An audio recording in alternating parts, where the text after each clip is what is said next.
The staff here are not your enemy. They're here to help you, to care for you. I'm not speaking of the doctors in white. I'm speaking of the men and women who hunt me, for I am a vampire.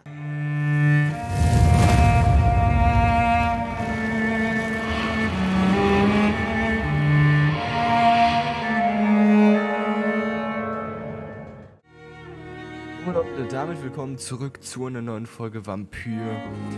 Ja, wir sind hier im Pembroke Hospital, in unserem Zimmer. Ich weiß, die letzte Folge endete etwas abrupt, aber jetzt lassen wir uns mal Zeit und gucken uns das Ganze oder erstmal unser Büro an und dann das Haus. The flower is dying. It needs water. Das wird wahrscheinlich ein Achievement sein für irgendwas. Gut, da müssten wir, also wir sollen immer noch die Blutprobe analysieren von William Bishop. Wir könnten upgraden, aber wir haben hier erstmal einen Brief. Artikel über Econ. Okay. Es ist ein... Okay, warte. Ich muss mich mal richtig hinsetzen und mal ordentlich. So. Es ist eine seltene Gelegenheit und beinahe ein Privileg, sich einem Vampir zu nähern. Ihre faszinierenden physischen und psychologischen Merkmale mit wissenschaftlichen und rationalen Augen zu betrachten. Dies sind ein paar der interessantesten Fähigkeiten, die ich persönlich beobachtet habe, während ich über die letzten 10 Jahre Vampire oder Econs, wie sie sich selbst nennen, befragt habe. Übernatürliche Geschwindigkeit. Okay, das hätte ich jetzt auch vermutet. Ein Vampir kann sich in jeder Lage wie ein Sterblicher verhalten und bewegen, aber ein geübter Blick erkennt, dass sie besonders scharfsinnig sind und schneller als jeder Sterbliche reagieren können. In einigen seltenen Situationen, Furcht, Überraschung, Fluchtbedürfnis, sah ich wie ein Vampir auftauchen. Wie ein Vampir auftauchen. Ich habe eine Zeit übersprungen. Sah ich wie ein Vampir sich so schnell bewegte, als würde er einfach verschwinden und woanders wieder auftauchen. Das menschliche Auge kann ihren Bewegungen nicht folgen, wenn sie so schnell sind. Doch zaubern sie nicht oder lösen sich auch nicht auf. Es ist nur ihre übernatürliche Geschwindigkeit. Für mich ist dies eine katzenartige Eigenschaft. Sie können so schnell und weit rennen, als wir rennen, springen und ausweichen. Ich habe weiterhin bemerkt, dass sie diese Geschwindigkeit erschöpft und dass sie an physikalische Grenzen gebunden sind. Okay. Also wahrscheinlich können sie jetzt nicht, sagen wir mal, übertrieben weit hochspringen beispielsweise. Also vielleicht können das manche Vampire mit dem Alter oder so. Ich weiß ja nicht, wie diese Grenzen oder das Ganze hier eingebunden ist, von wegen, wenn man sich jetzt unterschiedliche Vampir-Franchise anschaut, Twilight, Vampire Diaries, dann sieht man, dass es unterschiedliche Interpretationen von Vampiren gibt. Das heißt, ja, keine Ahnung, wie die das hier gehandhabt haben mit den Stärken und Schwächen. Mesmerismus. Eine der mächtigsten Fähigkeiten der Vampire ist es, Sterbliche dazu zu zwingen, ihnen zu gehorchen. Ich nenne dies Mesmerismus. Es hat aber nichts mit den Fähigkeiten der Sterblichen zu tun, ein Subjekt in einen anderen mentalen Zustand zu versetzen. Ein Vampir kann den Willen eines Sterblichen beliebig beugen und sogar brechen. Ein Vampir, den ich befragte, sagte mir, dass je mehr sich ein Subjekt wehre, desto dauerhafter wäre der Schaden, da ein Vampir wortwörtlich die Psyche eines Opfers zergliedern kann. Hoppala. Zergliedern kann. Dieser Vampir erklärte mir, dass es brauche Zeit, diese Fähigkeit zu meistern. Je nach Subjekt könne das Ergebnis außerdem stark variieren. Eine falsche Erinnerung einpflanzen, eine schmerzhafte löschen, die Möglichkeiten seien unbegrenzt und beängstigend. Gespür für Blut, war mir klar, dass das der längste Artikel ist. Dies ist wohl die schädlichste aller Eigenschaften, da aus ihr so viele Tragödien für die Vampire und für uns entstanden sind. Vampire gieren nach Blut. Sie müssen sich mit ihrem Willen selbst unterdrücken, um nicht fieberhaft jedem Tropfen Blut nachzujagen, dem sie gewahr werden. Es erhält sie aufrecht. Nur durch Blut können sie ihre übernatürlichen Fähigkeiten voll ausschöpfen, obwohl er nicht durch Unterernährung oder Durst sterben kann, kann ein ausgehungerter Vampir sehr schwach sein. Dieser Trieb, dieses Verlangen nach Blut erklärt ebenfalls, warum es Vampiren derart in Erregung versetzt. Ein Vampir gestand mir, der Geruch und die Anzugskraft von Blut sei so stark, dass es ihn manchmal blind mache. Wenn er sich konzentriert, kann ein Vampir das Blut um sich herum fast sehen. Also quasi unsere Vampir-Sinne, wo wir dann quasi nur alles andere schemenhaft sehen und das Blut so rot. In warmen Körpern, naja genau, sag ich doch das, was wir quasi können. Durch Wände hindurch, an vermeintlich sauberen Waffen etc. Derselbe Vampir verriet mir, dass er sehe, ob Sterbliche gesundes Blut haben oder krank seien. Also quasi auch das, was wir gesehen haben bei dem, wie hieß er, dem Typen in der Bar, der als getrunken hat, dass er unter, Erschöpfung litt oder sowas. Also das Ganze beschreibt quasi unsere Fähigkeiten sehr, sehr gut, womit wir erkennen können, ob Einwohner krank sind oder nicht, quasi. Oder krank sein. Und dass in seiner Umgebung in manchen Fällen Krankheiten, infizierte Kleidung und blutige Gegenstände erkennen könne. Sollte dies wahr sein, würde diese Eigenschaft in der Medizin unzählige Anwendung finden. Es wäre kaum zu glauben. Genau, also quasi das, was ich gerade gesagt habe, das ist quasi das, was wir haben. Wir haben was weiteres gefunden, also weiter Sammelgegenstand, okay. Ich analysiere einfach mal das Blut, damit wir in der Hauptquest weiterkommen. Okay, das haben wir schon mal durchgelesen. Du hast dann ausreichend Bestandteile, um deine Waffen zu verbessern. Drücke D. Okay. Muss ich jetzt schon zwangsweise eine Waffe verbessern? Damit will ich mir eigentlich noch warten. Wer dann danach kommt noch raus. Sense, abgenutzte Machete, abgenutzte Knüppel. Ich nehme mal die Machete. Du kannst deine Waffen mit den erfolgreichen Bestandteilen auf eine neue Stufe aufwerten. Sie verursacht mehr Schaden und du erhältst außerdem Zugänge zu Plätzen zur Modifizierung, okay? Also wir können das jetzt auf Stufe 2 aufheben, aber ich würde mir das am liebsten, ich spare mir das nochmal auf für dann wirklich eine Waffe, wofür ich mich entscheide, dass ich dauerhaft spielen werde. Den Pflock könnte ich mir vorstellen, was könnte man da machen? Sense, hier siehst du, hier kann man schon wirklich mehr machen. Gute Sense, hervorragende Sense, makellose Sense. Und mir ganz andere Zeug. William Bishop's blood is much more unstable than human blood and shows extensive mutation. But this is not what happened to me. I must keep on searching. The sun is about to rise. I can feel it. I'll continue tomorrow night. I have so much time now. Ja, so viel Zeit. Also diese Sache, das ist ja dann die Sache, man hat ja wirklich die Unendlichkeit, Ewigkeit Zeit, wenn man unsterblich ist, ne? Das muss ja, ich kann mir wirklich vorstellen, dass manche, also Vampire, wenn man jetzt hier so aus Serien oder so sieht, dass die irgendwann daran wahnsinnig werden, dass sie so lange leben und halt nicht sterben. Was ist das? Abgenutzte Säge. Ist das Ding besser als meins? Das Ding macht 65 Schaden. Wie viel macht meine? 45, also die ist definitiv besser. Das heißt, ich rüste einmal die Säge aus.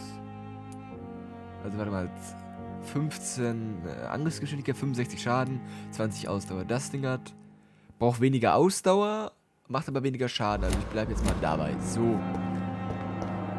Ich würde sagen, bevor wir uns hinlegen, reden noch mal ein bisschen mit Leuten. So, wen haben wir denn hier so? Den kennen wir nicht, also wir gehen erstmal da unten. So. Reden wir doch mal mit ihr hier. Ist das ein ihr? Ist das ein sie? Ich hoffe mal. Noch was zu lesen. Alter, jetzt nur zu lesen. Ich glaube, die Folge wird nur zum Lesen da sein. Was über den Gebrauch von Knoblauch und Holzpfählen. Geschätzte Brüder, ich will eure Aufmerksamkeit auf einen sehr wichtigen Punkt lenken. Den Gebrauch von Knoblauch zur Abwehr von Vampiren. Seien wir diesbezüglich ganz deutlich. Knoblauch wird uns niemals gegen diese Kreaturen beschützen. Es ist egal, wie frisch, stark oder stinkend er ist. Knoblauch ist als Verteidigung völlig nutzlos. Ich kann nicht genug betonen, wie schädlich dieser Roman von Bram Stoker ist, war. Ach cool. Hier Bram Stokers Dracula. Ich habe den persönlich nie gelesen, aber ich kenn den Namen Bram Stocker. Woher? Und ja, natürlich legt die Bevölkerung in slawischen Ländern Knoblauchzehen in die Särge. Ja, die Bewohner der Inseln Santorien hängen Knoblauch in die Fenster. Es gäbe so viel über diesen Ort zu berichten und ich werde hoffentlich bald zurückkehren und die okkulten Bräuche dort erforschen. Doch macht man dies nicht, um die Lebenden vor dem Teufel zu bewahren. Die Toten sollen sich so ihrer Bosheit bewusst werden. Es ist ein Zeichen, nicht mehr und nicht weniger. Darum ja, inbrünstig ja. Tragt, zeigt und hängt Knoblauch auf und zeigt den Schatten, dass ihr keine Furcht kennt. Doch wenn ihr nach übernatürlichem Schutz sucht, so müsst ihr viel tiefer in den vergessenen Geheimnissen der okkulten Bräuche suchen. Hier liegt die Wahrheit, meine Brüder. Knoblauch vertreibt Vampire nicht, aber alle frischen Pflanzen verletzen sie. Also sowas wie Eisenkraut aus Vampire Diaries? Oder wie?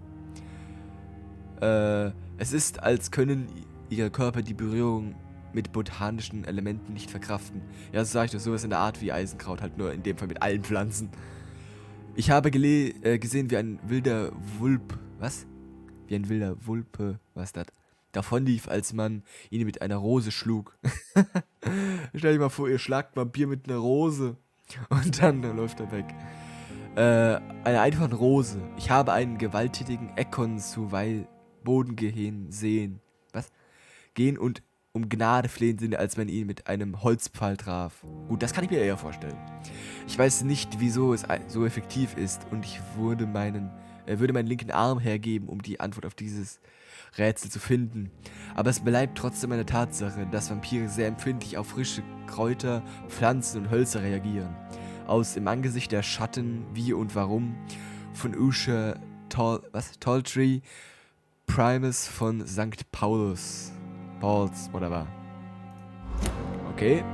Also wir sammeln immer mehr Zeug. Also wir haben jetzt die Wache von Priven, Schwächen der Vampire. Okay. Gut, wir wollten aber eigentlich mit der Dame hier reden. Good evening, miss. I'm Dr. Reed, the new surgeon at the Pembroke Hospital. And who are you? Your name has no meaning to me, mortal. You're nothing but dust blown by the winds of eternity. I beg your pardon. What are you begging for, mortal? My clemency? Well, tonight maybe I'm inclined to mercy. You'll never forget the night you met Thelma Howcroft. You keep calling me mortal. Why is that? And if I'm mortal, what are you? Well, Dr. Reed, if you must know, I'm a vampire. Ja, nein, das bezweifle ich stark. Gut, für 1000 P geben. Gut, mesmerisieren kann ich so noch nicht, okay. Also, dass die Vampir ist, bezweifle ich sehr, sehr stark. Wer sind Sie wirklich? Who are you really, Miss Howcroft? I mean, apart from being a vampire. Is that not enough for you, puny mortal? What do you require? Proof of my powers? I'm curious to know who you were before becoming a vampire. It was such a long time ago, I don't remember. Centuries of unholy life can have strange effects on one's minds, you see? Also die hat wahrscheinlich irgendeine psychische Störung oder sowas, ich habe keine Ahnung. Also Patient sollte sie definitiv sein. I'm assuming you must be a patient here. Am I right, Miss Howcroft? It's only a cover. To hide from my enemies. I can leave whenever I want. As a woman, a spirit, fog, or bat. Ja. Das ist so geil. Who are these enemies you mentioned? Can you describe them? I cannot say for sure. But I sense their eyes on me from nearby. I feel them watching me every time I visit the garden near the morgue. The staff here are not your enemy. They're here to help you, to care for you. I'm not speaking of the doctors in white. I'm speaking of the men and women who hunt me. For I am a vampire. I see. Noch lauter. Don't worry. These people will not find you here. I'll personally make sure they leave you alone. Thank you, mortal. But do not interfere with them, for you are no match for those that hunt me.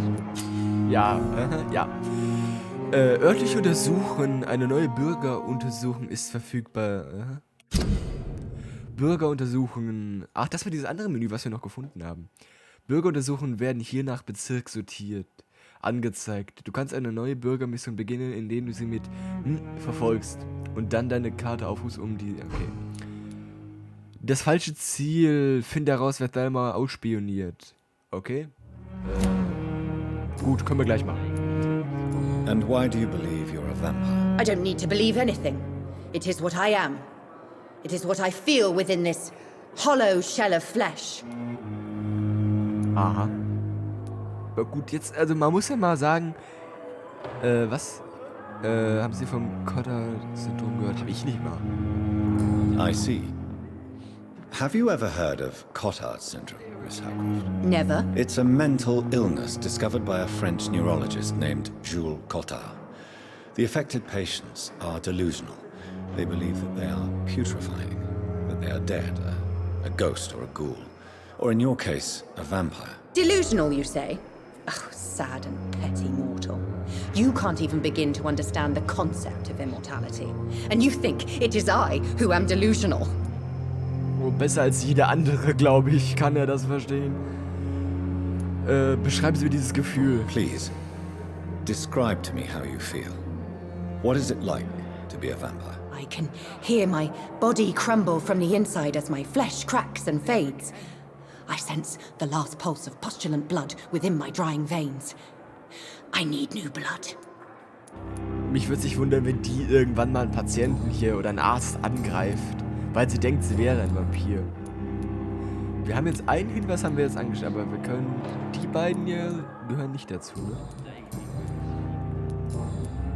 I'll leave you, Mistress of the Dark, to your nocturnal activities. Okay. 15 LP dazu können wir nur reden. Wer bist du? Good evening, sir. Can I help you? Unless you're here to fix my face. No. I don't think you can help me. I'm Dr. Reed. I've recently taken the position of head surgeon here. War injuries, am I right? You guessed right, Doctor. German shell took my pretty little mug right off. But they still call me Thomas Elwood. So schlimm sieht's jetzt gar nicht aus.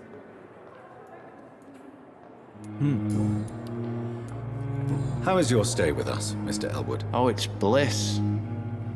I just escaped death in the trenches to be surrounded again by the moans of the dying. Can I ask you precisely why you're a patient here? It's the pain, sir. The drugs don't work. It just hurts under the scars, if you get my drift. Okay. Was hat der? Der hat nix.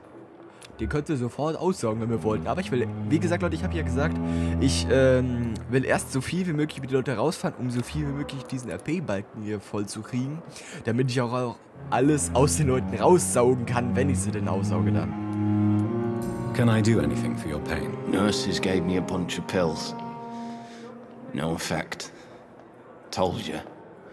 It's like the flames are under my skin, burning away. Aha. Who is treating you? Is someone in particular looking after your case? Nobody since the old and tired doctor spoke to me. Started to think I was forgotten about. Wouldn't blame you. You don't seem worried by that. My face hurts so much more when I smile or cry. I've learned it's easier not to speak. But be assured I'm smiling inside. Okay. Persönliche Fragen. Ach, hier, dafür ist der Hinweis für ihn. Also es sind auch manche Hinweise gar nicht über, wenn ich Hinweise entdecke über Personen, nicht auch immer bei der Person zu finden, sondern auch bei anderen quasi, die mit denen in Kontakt oder in Bezug stehen. Okay, erstmal hier. Where were you stationed, sir? Did you serve for long? I really don't want to talk about all this shit. No offense. I was pushing too much. I served in France myself. I just wanted to know what happened to you. You were an officer, weren't you? Then I doubt we fought the same war, sir. No offense. Okay. Also ich muss dazu sagen, ich bin absolut null bewandert, was der Erste Weltkrieg damals anging. Ich habe bis jetzt immer in der Schule nur den zweiten durchgenommen. Ja, also dazu kann ich so faktenmäßig erstmal nichts sagen. How close are you to Miss Horcroft? Are you aware that she thinks she is a vampire? To wait for her next nibble is the best reason to stay here. Every time she approaches my bed, she treats me like something tasty. A normal person. Aren't you afraid? She may hurt you if the game goes too far. She's quite harmless, I can assure you. Her head's broken inside is all. While I'm busted on the outside. But she's still beautiful. Living proof that there's hope for me. Okay. So do you let her bite you? You know that's not sanitary. And why not? She's only supping a few drops of me blood. And the pain, it's real for once. She could decide to bite less willing patients. Then it's another good reason for me to stay here, Doctor. Was ich mich frage, wenn ein normaler Mensch jemand beißt, ich weiß, das ist möglich. Ich habe genügend Krimis gesehen, wo irgendwelchen Leuten irgendwelche Körperteile abgebissen werden. Also von der Beißkraft her ist das möglich. Aber wenn ich mir jetzt vorstelle, dass mir jemand in den Arm beißt, dann muss das doch erstens höllisch wehtun. Zweitens muss man da ordentlich fest zubeißen, um da überhaupt mal irgendwie Blut zu saugen oder wie. Also ich kann mir das nicht vorstellen. Naja. You do realize she's mentally disturbed. It's called the Cotard syndrome. She truly believes she's a vampire. In her madness, she never refers to my scars. And frankly, if I could, I'd join her world. It seems much more fun than the real one. Okay. Goodbye for now, Mr. Elwood. Den anderen Hinweis, den wir jetzt gefunden haben, ist wahrscheinlich bei ihr zu finden. Wo ist sie jetzt hin? Da. Da schon, jetzt haben wir schon wieder 2000 AP. Also über 1000 Good AP. evening, Miss Howcroft. How are you tonight? I need blood, Doctor. Warm, rich, vibrant blood. Tell me, Thelma, why do you feel so attached to Mr. Elwood? Why him? I'm not sure, Doctor. I think we have a bond of some sort. We've both suffered so much. He's the only mortal I find interesting. Would you say you and Mr. Elwood are romantically involved? No. No, Thomas is a delicate soul. Even though he disguises it.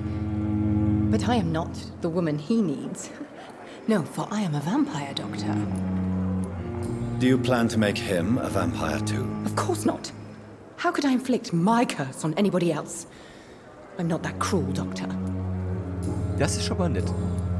I'll leave you, Mistress of the Dark, to your nocturnal activities. Gut, Leute, ich würde sagen, wir beenden den Part, nachdem wir jetzt zumindest mit 2 Personen schon mal geredet haben. Oder wohl... Ach komm, ich mach mal etwas länger. Und, warte mal, wo müsste ich hin? Ich müsste hier hin. Ich gehe jetzt mal dahin und guck mal, wo ich, finde das Thelma ausspielen will. Das mache ich jetzt mal. Ich gehe mal jetzt hier hin.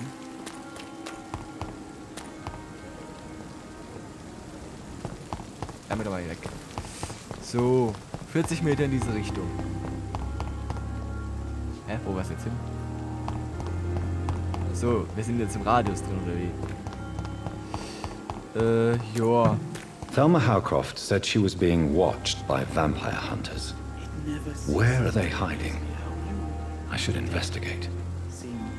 Ja gut, okay, aber wo sollte man das denn? Wer bist denn du? Warte mal, erstmal hier. It's locked. Ist verschlossen. Wer bist du? Good evening. I'm Dr. Reed. Always a pleasure to meet a colleague, sir. Especially when he was supposedly dead. A colleague. Are you a doctor too? Not anymore, sir. I used to be Dr. Rakesh Jadana. Now, I'm just Mr. Jadana, pawnbroker and humble guardian of this morgue. What do you mean, you used to be a doctor? Was your license revoked? No, sir. It is just that I like to be precise. I run a little pawn shop while taking care of the dead. But I used to be a real doctor. Okay. Oh. Gut, mit dem Typen reden Goodbye, wir Mr. mal Chidana. später. Ich will jetzt trotzdem mal rausfinden, wo...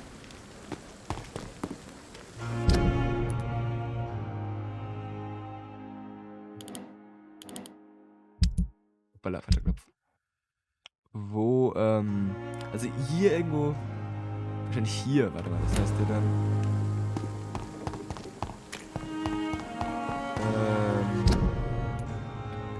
Jetzt gleich hier um die Ecke.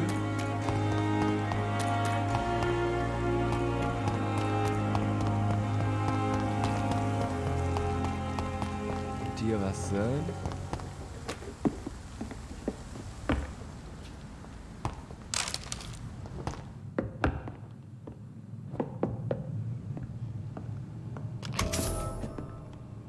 Finde heraus, was die Spiele und der Wache von Priven herausgefunden haben.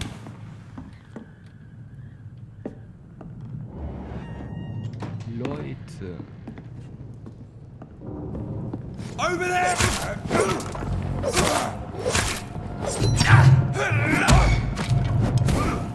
Au.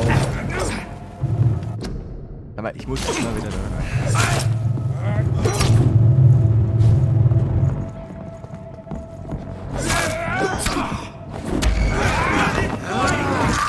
Oh Gott.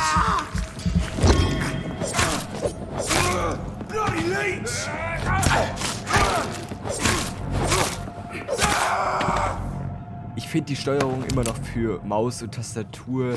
Das ist in dem Spiel etwas, naja, hakelig, finde ich, so. Ramsch. Gibt's hier noch? Box.